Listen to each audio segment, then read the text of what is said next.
মদন মিত্রর কাছে ঠিক যে নম্বর থেকে যে ফোন নম্বর থেকে হুমকি গিয়েছিল সেই নম্বরটি নথিভুক্ত রয়েছে আগরপাড়ার বাসিন্দা পার্থ শঙ্কর ঘোষের নামে। তার বাড়ি খুঁজে পেয়েছে জি 24 ঘন্টা। যদিও পার্থ শঙ্কর ঘোষের দাবি তিনি ওই নম্বরটি 6 মাস আগেই ছেড়ে দিয়েছিলেন। বর্তমানে তিনি কাজের সূত্রে ছত্তিশগড়ে থাকেন। আগরপাড়ার বাড়িতে থাকেন তার বৃদ্ধ মা ও বাবা। আমার ছেলে কিছু করতেই পারে না। আমার জিজ্ঞেস করেন সবার কাছে আমার ছেলে। আচ্ছা, আপনার ছেলের নাম্বারটা?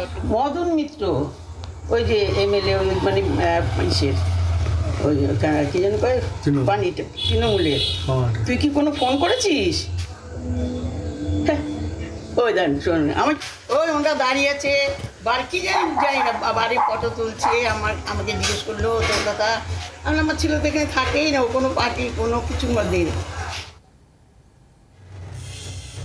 তাহলে এই ফোন নম্বরটি কার, অর্থাৎ এই ফোন নম্বর ব্যবহার করে কে হুমকি দিল মদন মিত্রকে, সেটা এই মুহূর্তে প্রশ্ন। তবে যে ফোন নম্বর থেকে হুমকি ফোন এসেছে সেই ফোন নম্বরটি খোঁজ মিলেছে এবং সেই ফোন নম্বরের সূত্র ধরে আগরপাড়ার বাসিন্দা পার্থ শঙ্কর ঘোষের বাড়ি খুঁজে পায় জি 24 ঘন্টা। কিন্তু সেখানে তাদের দাবি এই নম্বর 6 মাস আগেই পার্থ শঙ্কর ঘোষ ছেড়ে দিয়েছেন।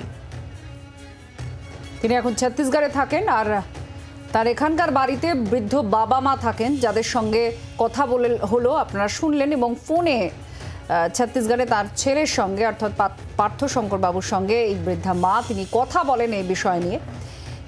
আপনারা শুনছিলেন মদন মিত্রর বক্তব্য কিছুক্ষণ আগে। তিনি বলছিলেন 46 সেকেন্ড ধরে একটা কল, তার সঙ্গে কলে কথা হয় একজনের, এবং তিনি লাগাতার তাকে এবং সৌগত রায়কে খুনের হুমকি দিতে থাকেন এবং অশ্রাব্য ভাষায় কথা বলতে থাকেন।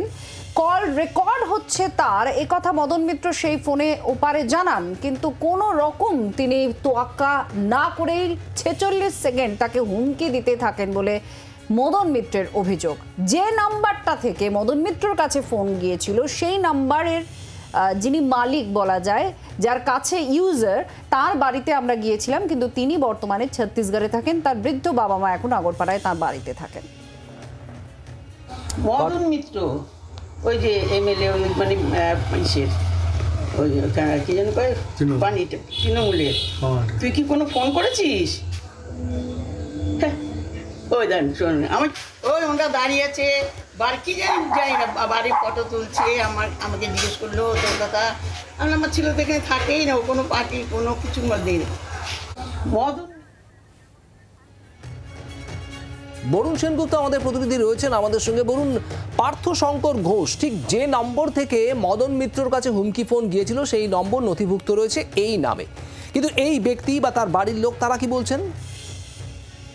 তার বাড়ির লোকের যেটা বক্তব্য সেটা হচ্ছে যে এই পার্থ শঙ্কর ঘোষ তিনি এখানে থাকেন না, তিনি থাকেন ছত্তিশগড়ে। তিনি পাওয়ার প্ল্যান্টে কাজ করেন এবং তার পরিবারের লোক, এবং তার যেটা বক্তব্য যে এই নাম্বার তিনি ব্যবহার করতেন একটা সময়, কিন্তু সেই নাম্বার এখন তার কাছে নেই।